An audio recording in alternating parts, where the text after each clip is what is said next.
Our final topic for Unit 9 Globalization is feminism.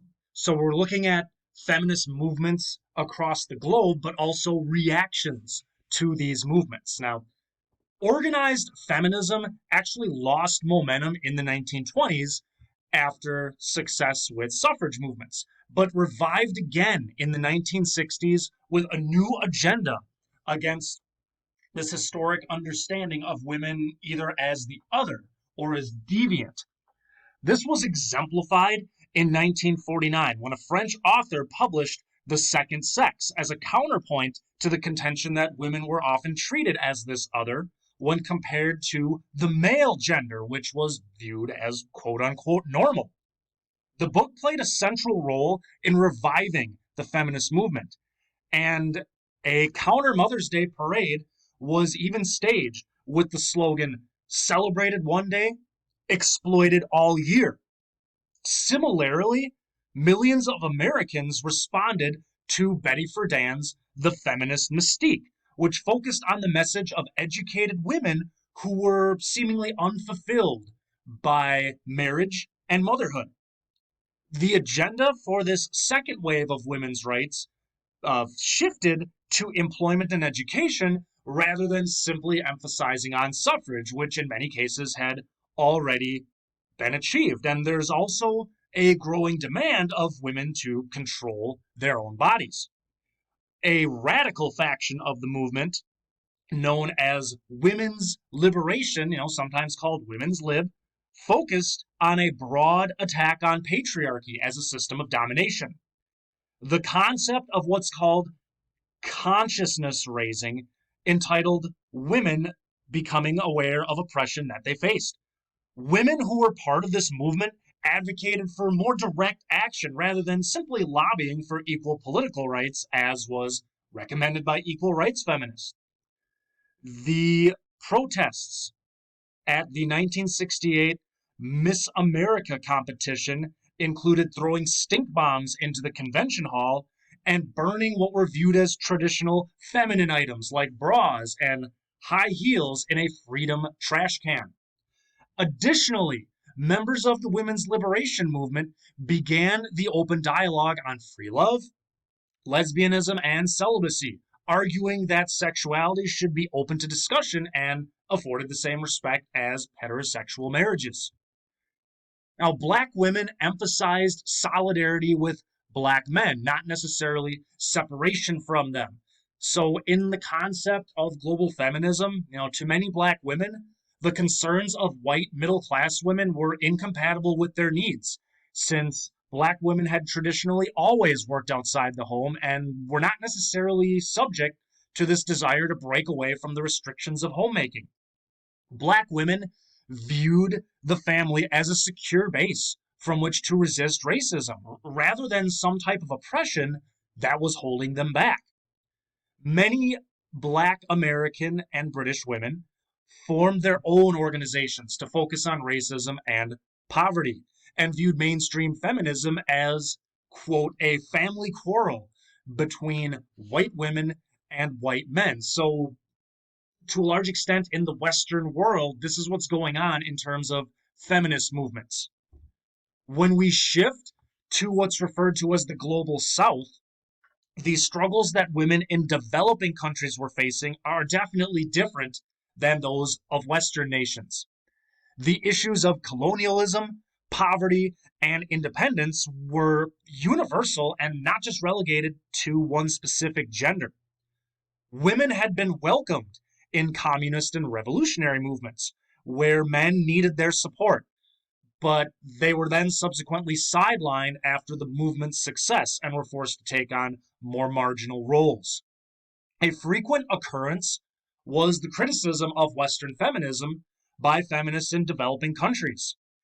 Many African feminists in the 1970s thought that Western feminists were too individualistic and too focused on sex, and the African feminists were too focused on motherhood, marriage, and poverty to really worry about other issues. They resented Western feminist interest in cultural matters like polygamy, which often seem to echo the previous concerns of missionaries and colonial administrators. Many African governments and many African men identified the idea of feminism with colonialism, and they saw Western feminism as un-African. Now, not all women's movements dealt explicitly with gender. In Kenya, a form of mobilization was the women's group movement, which consisted of about 27,000 self-help groups that collectively had 1 million members by the 1980s. The members supported individual women in times of need, such as weddings and births and funerals, and they supported community projects like building schools and dispensaries.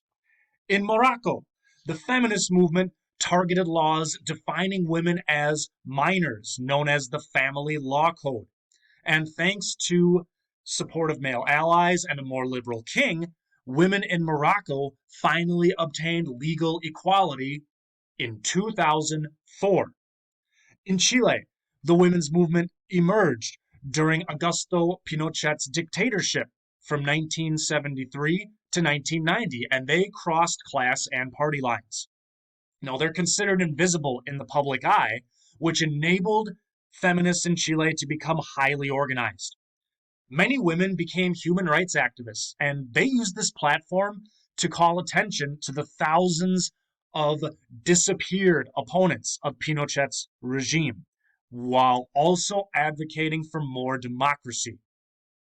Urban women organized soup kitchens and collectives that were designed to help them survive economically, while some middle-class women called for democracy in the country and in the home.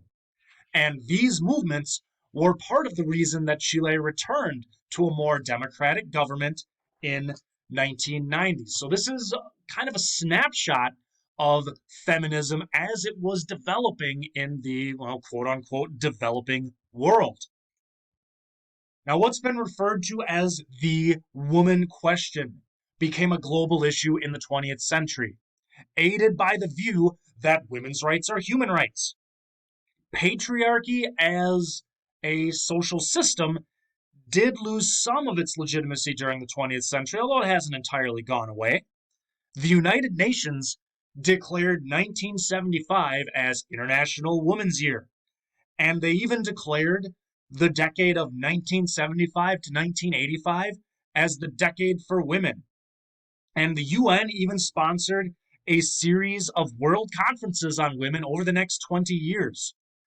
By the year 2006, 183 nations had ratified the UN Convention to Eliminate Discrimination Against Women, committing them to promote women's legal equality, end discrimination, and protect women's rights. And it's interesting to note that the United States was not one of these 183 countries. Now, sharp divisions within global feminism have also appeared. One of the emerging questions is, who has the right to speak on behalf of women, especially at international gatherings? Was it to be official delegates of the male-dominated governments, or perhaps radical participants who represented the NGOs, non-governmental organizations?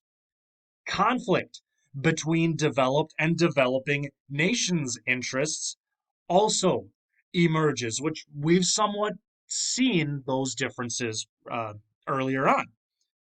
When preparing for a gathering in Mexico City in 1975, the United States wanted to limit the official agenda to political and civil rights for women, while third world and communist countries wanted to discuss economic justice, decolonization, and disarmament.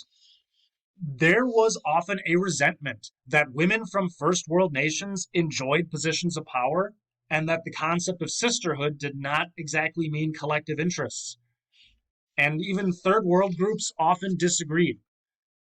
For example, in 1995, some Muslim delegates to a Beijing conference disagreed with a motion for equal inheritance because Islamic law required that sons receive twice the amount that daughters inherited. Africans in non-Muslim countries saw many girls orphaned due to the HIV/AIDS epidemic, and believed that the chances of survival were better if inheritance were equal. So even this concept of developed nations believe this, developing nations believe that, it's not that simple, it's not that cut and dry. There was also a backlash against the movement coming from those who felt that the feminism movement undermined family life and civilization in general.